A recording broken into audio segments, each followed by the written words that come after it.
Olá, tudo bem?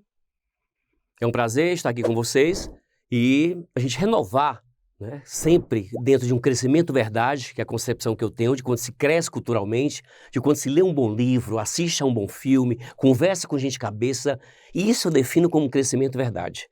E estudar literatura é um prazer, né?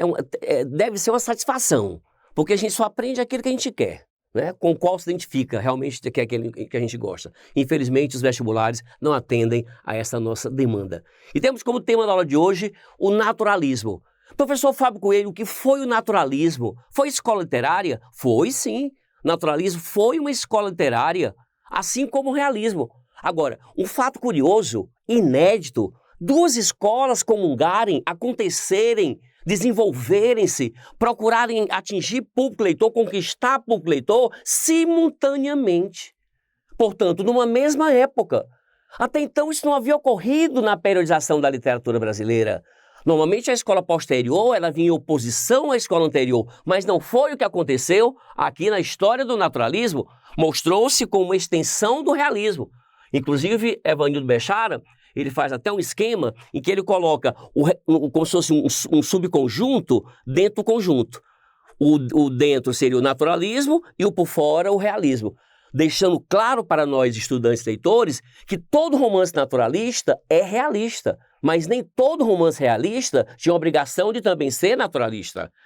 Então, o autor naturalista Aloysio Azevedo, que foi quem tomou a iniciativa de realmente fazer um romance com essas características, atendendo a uma influência de um surto de cientificismo que já se espalhava por toda a Europa, atravessando já continentes, chegando posteriormente ao Brasil. Então esse casamento de literatura com ciência, que até hoje muitos historiadores contestam, aconteceu primeiramente no naturalismo. Como eles se deixaram envolver, influenciar por teorias científicas da época que já se mostravam polêmicas, como a do determinismo do alemão Friedrich Hatzel, que defendia que o homem era produto do meio, da raça e da época, do momento. Ou seja, o comportamento do homem era regido por esses três fatores, que esses três fatores faziam ou fazem o homem. E até hoje há muito que se questionar sobre esse estudo, né, feito sobre essa teoria do determinismo, os naturalistas abraçaram com precisão e passaram a criar narrativas em que suas personagens se comportavam obedecendo aos mandamentos dessas teorias, desse cientificismo, do evolucionismo de Charles Darwin, da seleção natural da espécie, de que o homem veio lá da evolução do macaco, contrariando todo o dogma da Igreja Católica, o positivismo francês, do Auguste Comte, que se tornou uma ciência, uma faculdade na época. Então o naturalismo foi o quê? Foi uma parte, foi um segmento realista, porque basicamente o realismo, meus amigos, se dividiu como estilo de época em três vertentes. Um realismo psicológico, que nós estudamos como Machado de Assis ser o maior representante, o grande representante aqui no Brasil, tá? E com muita precisão, com muita segurança. É um realismo mais interiorizado, mais intimista, um realismo exterior, que foi o naturalismo.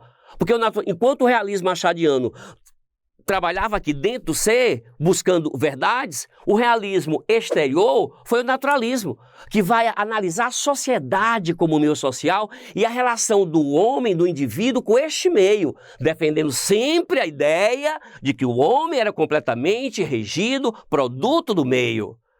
E isso gerou controvérsias e gera, até hoje, enormes. E iniciou com o Mulato, né? Aloysio, que era maranhense, publicou ainda lá o Mulato, já apresentando todo um questionamento com relação ao preconceito racial, em 1881, por curiosidade, no mesmo ano em que o carioca Machado de Assis publicou o romance Memórias Póstumas de Brás Cubas, iniciando o realismo psicológico.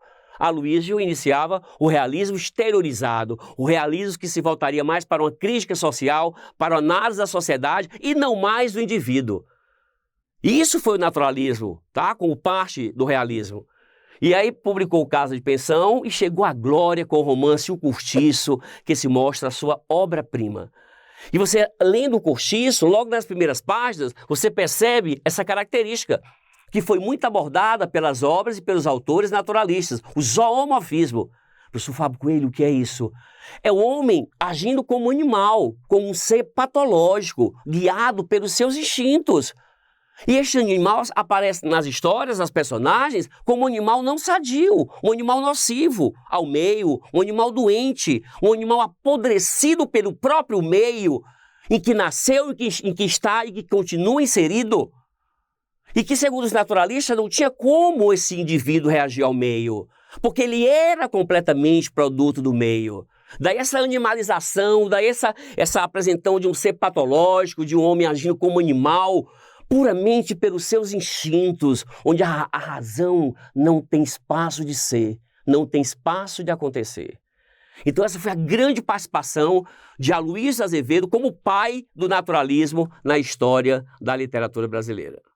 Meus amigos, foi um prazer fazer essa explanação para vocês sobre o naturalismo no Brasil. Até o nosso próximo encontro.